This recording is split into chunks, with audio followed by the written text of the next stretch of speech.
Hi everyone and welcome to Jab and Move, and today we're going to be talking about Shakur Stevenson's absolute systematic beatdown of Teofimo Lopez and also Conor Benn jumping in the ring trying to get a few fame minutes again. What is going on here, and do we expect that that's even going to be a fight, and if it was, what would be the result? I already have my thoughts on that, so let's dive into it, guys. Shakur Stevenson put on an absolute masterclass.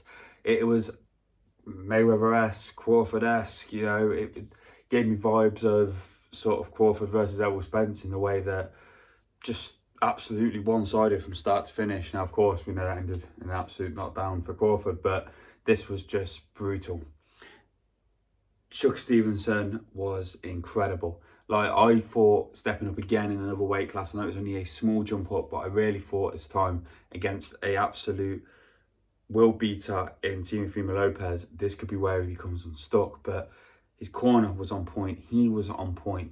The ring craft, the movement, the counterpunching, which I think I mentioned in the previous video, that we knew that he's probably the best, if not one of the best in the world. I think he's now elevated himself to the best in the world at this point in time of all the current fighters. It's just ridiculous what we've seen. And Teofimo Lopez had no answer for it. And his corner had no answer for it. And I want to dive into that because for me, as good as Shakur was, Teo was really poor. Now, he wasn't the guy who turned up against Barboza in the way that all worked out, because the corner were smart with what they were saying. They were giving him clear instructions. He was carrying them out and he looked really good, barring, again, bit of a lower defence and stuff that we said if he did that against Shakur, he would get found out. But this time, it was like, oh, just go and fucking hit him.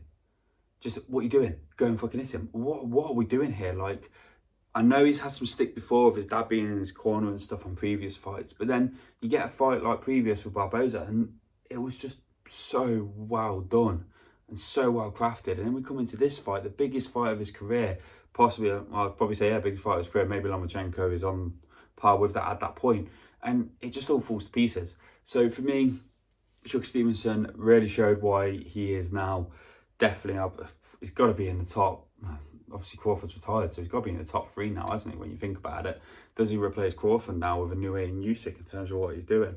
And also, is it already a winner for fight of the year before we even got through the first month of the year? I don't know. Obviously, we've got a lot of boxing to go from there before we start talking about that, but his performance was fantastic. So, yeah, and Teofimo Lopez just didn't turn up. And that was my biggest disappointment for that, because what I wanted was for him to turn up and really put it on Shakur Stevenson and try and put pressure on him in terms of a way of just being brutal with him and manhandle him and stuff. But at the same time, was it Teofimo Lopez didn't turn up, or was it Shakur Stevenson was just that good that he couldn't get close to him? Looking at the fight, would possibly lean towards the latter, not the former. Let me know your thoughts on that one, guys. Now, in terms of Conor Benn jumping in the ring, I don't know even where to go with this, to be honest. Like, yeah, Conor Benn had his moment in the sun with Eubank, but he's got to get a lot better. He's got to have a lot more fights, and he's got to get to the point where he's fighting champions consistently and winning championships before he can even lace up the boots of Shakur Stevenson, let alone stand in the ring, try mouthing off at him. It's a bad fight. If money talks, then they'll probably end up in the ring together.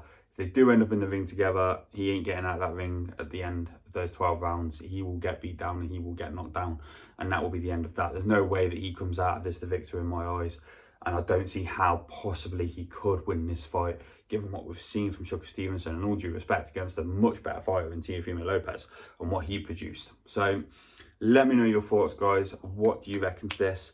Is it going to be performance of the year already? Is Shakur Stevenson now in possibly the top 3-4 best fighters in the world?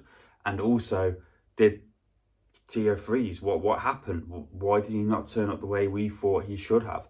And also, in terms of Conor Benn, what do you reckon? Is it even a fight worth having? And does Conor Benn have a remote chance of a shot? Let me know your thoughts, guys. I look forward to hearing from you. Take care and have a lovely day.